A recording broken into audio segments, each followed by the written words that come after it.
Hello students, welcome to Shortcut. We are going to study a poem today. The poem is Midnight Wood.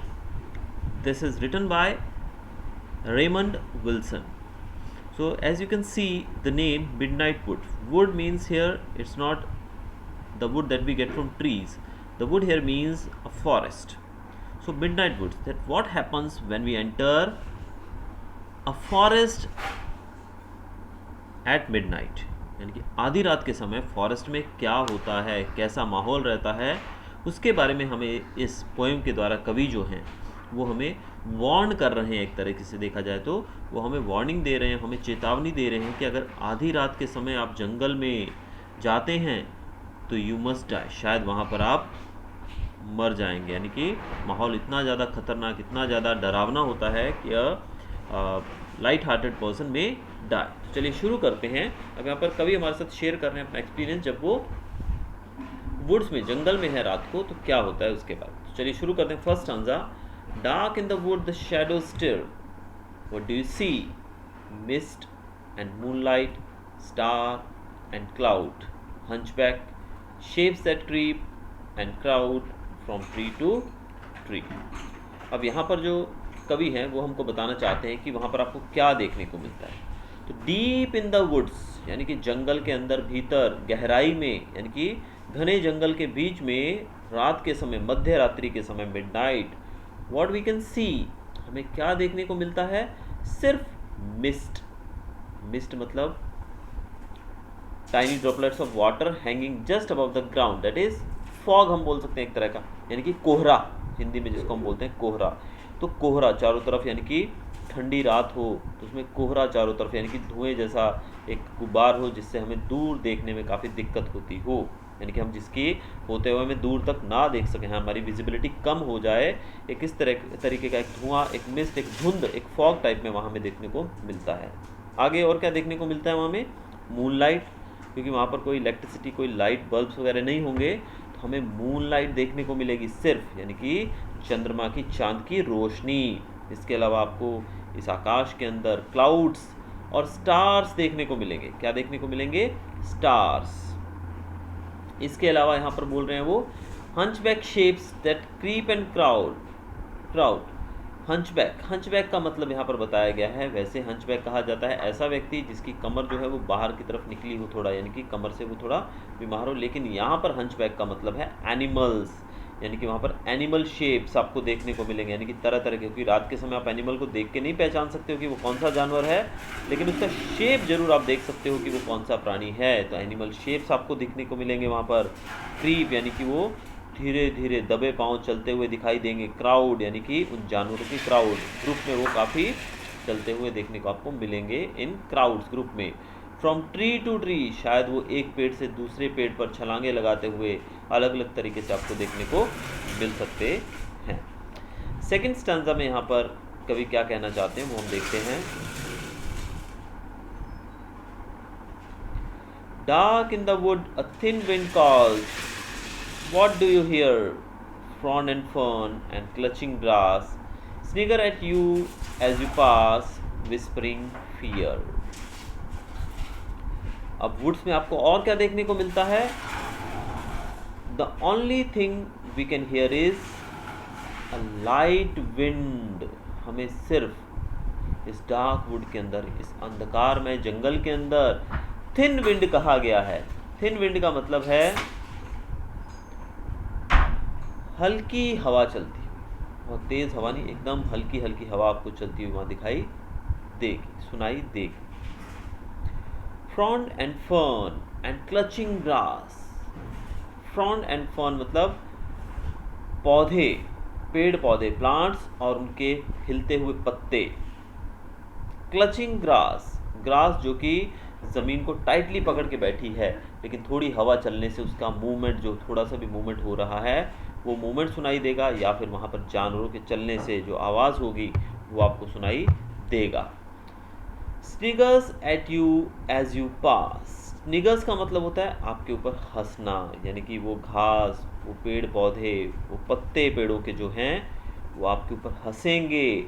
Whispering fear, यानी कि आपको डराते हुए, whisper करना मतलब जैसे कि बहुत ही कम, बहुत ही धीमी आवाज़ में बोलना, तो इस तरीके से वहाँ पर पेड़ पौधों की पत्तों की, घास के हिलने की आवाज़ सुनाई देगी आपको।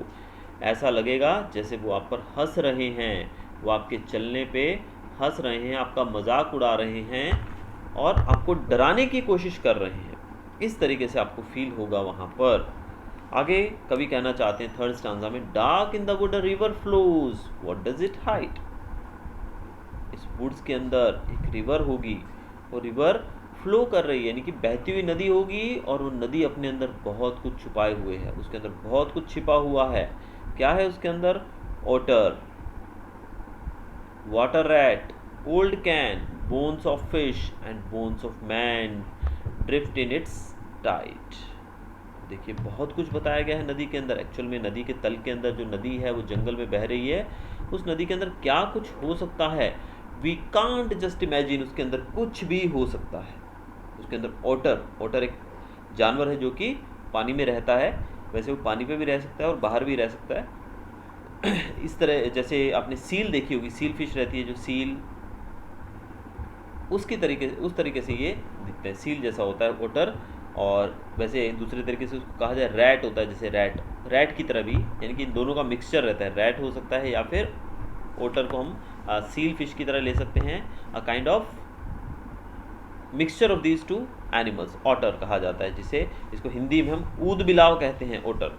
तो उस नदी के अंदर आपको ऑटर देखने को मिल सकता है, वाटर रैट्स, ऐसे चूहे जो पानी में रहते हैं, इवन ओल्ड कैन, यानी कि पुरानी उसके अंदर कैंस आपको झूलते हुए मिल सकते हैं, इवन उसके अंदर बोन्स ऑफ फिश, मछलियों की हड्डियां भी मिल सकती हैं, और तो और इसके अंदर जो सबसे खौफनाक बात है, इंसानों की हड्डियां भी आपको तैरती हुई मिल सकती हैं लहरों के साथ, ड्रिफ्ट इन इट्स टाइड। इसकी लहरों के साथ ये सब चीज़ें आपको बहती हुई मिल सकती हैं। कहाँ पर?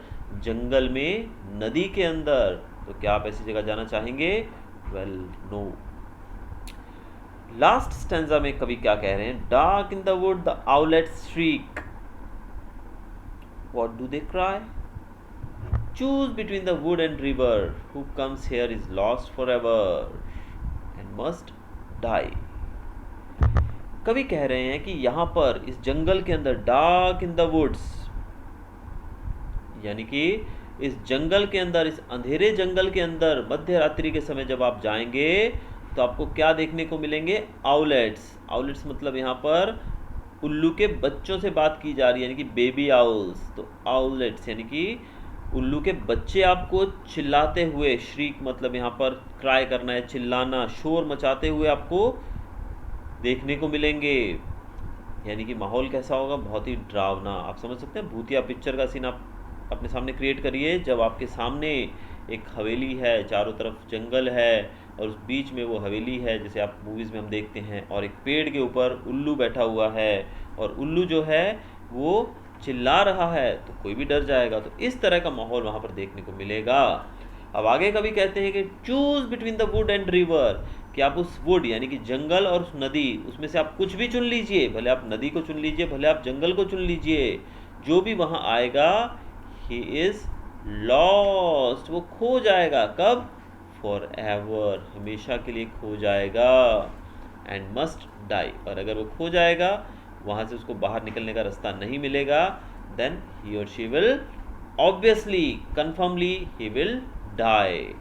तो यहाँ पर रेमंड विल्सन जो है वो अपनी इस कविता के द्वारा हमें वार्न कर रहे हैं कि अगर आप मिडनाइट के समय जंगल में जाते हैं तो 100% surely you will be lost forever and you will die there, because the atmosphere at midnight in the woods will be so dangerous, it will be so horrifying कि कोई भी आदमी वहाँ जाए तो वहाँ से वो श्योरली वापस बचकर नहीं आएगा। माहौल कैसा बताया गया है कि बहुत ही ज़्यादा डरावना, घास और वहाँ पर जो पेड़ पौधे हैं वो धीरे धीरे हिलते हुए ऐसा साउंड प्रोड्यूस करेंगे जिससे आप बहुत ज़्यादा डर जाएंगे। ऐसा प्रतीत होगा जैसे वो आप पे हंस रहे हैं।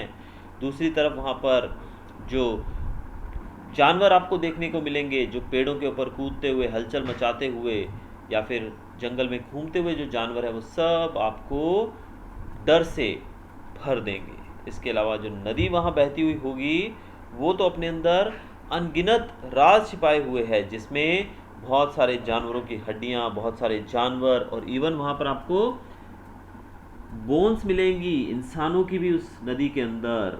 और अगर आप उस जगह पर चले गए और वहाँ पर आपने पेड़ों के ऊपर उल्लू के बच्चों को देख लिया, बेबी आउल्स को देख लिया, जो कि चिल्लाते होंगे, शाउट करते होंगे, रोते होंगे, तो फिर तो आपको बहुत ज़्यादा डर लगेगा। और ऐसे में भले आप कितने भी बहादुर हों, आप इस नदी या फिर इस जंगल से बाहर आकर बच नहीं सकते हैं। आप इस जंगल के अंदर, इस नदी के अंदर हमेशा के लिए खोकर रह जाएंगे एंड यू मस्ट डाई, और आपको वहीं पर मरना होगा। तो इस तरीके से कवि ने जंगल जो है मध्य रात्रि के समय उसके फीचर्स, यानी कि किस प्रकार से नज़र आता है, कैसा वो वहाँ पर माहौल होता है, उसको हमारे सामने प्रदर्शित किया है। तो ये थी हमारी कविता midnight wood by Raymond Wilson. Hope you enjoyed. अगर वीडियो अच्छा लगा हो तो सब्सक्राइब कीजिएगा मेरे चैनल को, और साथ में बेल आइकन दबाना मत भूलिएगा, so that you can get all the notifications of my upcoming videos. Have a nice day. Thanks for watching.